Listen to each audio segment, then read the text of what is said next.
Guys నా face చూడకుండా చాలా రోజులైంది నేను. సో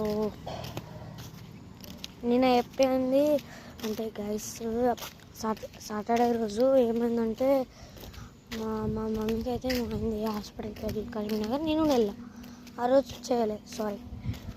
మళ్ళీ సండే రోజు ఉన్నాం కానీ మర్చిపోయినాం. అలాగే షెడ్ కట్టేసినాం, అది చాలా చిన్నది.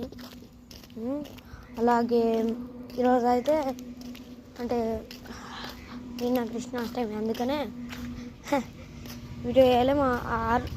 కృష్ణాష్టమి రోజు కూడా వెళ్ళిళ్ళు ఏంటంటే హాస్పిటల్కి వెళ్ళిళ్ళు కృష్ణాష్టమి రోజు. నిన్ననే కృష్ణాష్టమి. సో నేనైతే మా పిన్నోళ్ళు ఇట్టుకోండి నేను వెళ్ళలే ఆ రోజు. సో ఇప్పుడైతే స్కూల్కి వచ్చిన ట్యూస్డే. సో ఇదేనండి